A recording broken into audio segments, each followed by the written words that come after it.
Welcome to the White Rose Garage.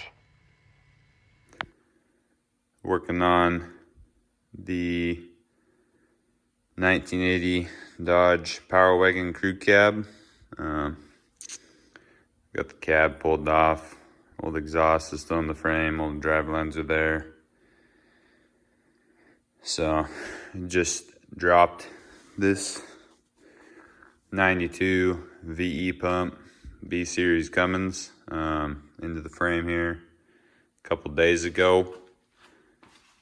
Got it on blocks on the rear still.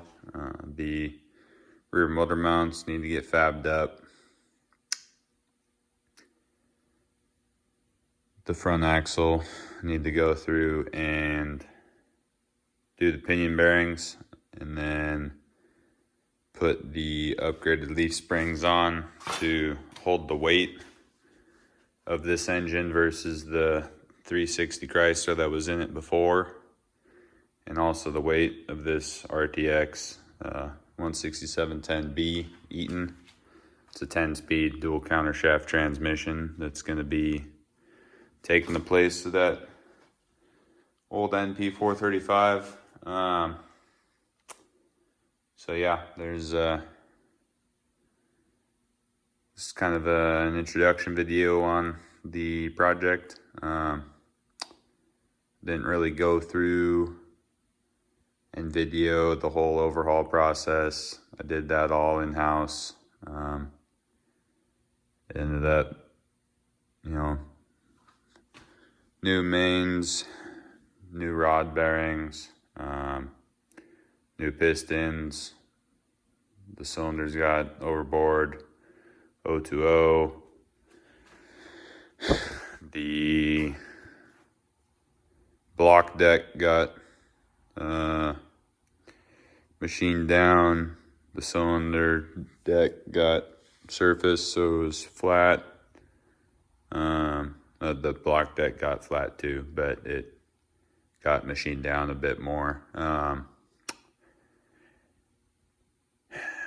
It's got new valves. Valves are lapped in, 60-pound valve springs. I'd have to go back and look and see what the actual retainers, what brand the retainers were, but it's got upgraded retainers on those 60-pound valve springs.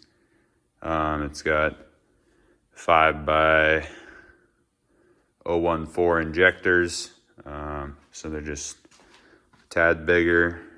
It's got HX40 turbo on it, and then I'm gonna end up compounding it with an HT3B whole set. I don't know, I've had some feedback on that saying not to do it because there's way better technology, and I understand that, but it's just kind of what I'm gonna do. So there's still obviously things to do. The oil pan's getting painted, that needs to get thrown on. Need to get the other turbo, throw the filters on, throw the radiator on, the motor mounts, just lots of stuff. A couple other things on the engine that got done. We got head studs. What else? It's got a Hamilton stage 3, or not Hamilton, a Colt stage 3 cam. It's got this high volume, low pressure lift pump over here, just kind of as a upgrade.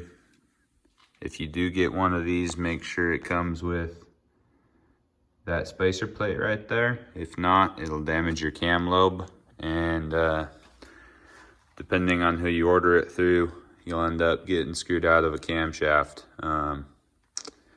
May or may not have happened to me. So moving on now, the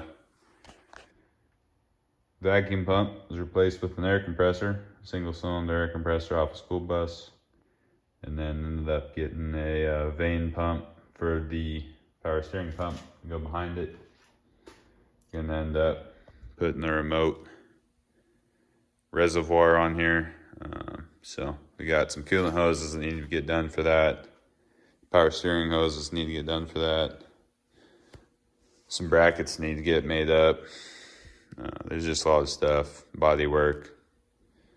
You know, transmission needs to get put back together. Need to make some brackets for the NP205 to go in to retain the four-wheel drive.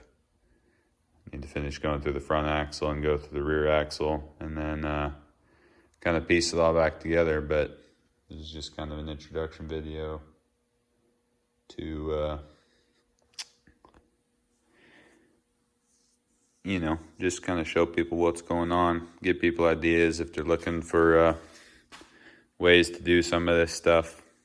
I didn't really see much out there. I saw one thing out there. Maybe I didn't look hard enough on having the four-wheel drive with the 10-speed transmission. So it's kind of part of why I'm doing this. But yeah. So kind of keep you updated as it goes here and there, make a video. And then at the end, there'll be more or less a before and after on the truck. I might make a quick little video of what the truck was before. We'll see. You know, the 1980 crew cab is what crew cab power wagon is. Pretty rare to see square body crew cabs, especially given that was last year they did the power wagon for Dodge. Was 1980 before they brought it back here recently. So once it's all done, it'll be a pretty decent truck, hopefully. Thanks for watching the video. We'll see you next time in the White Rose Garage.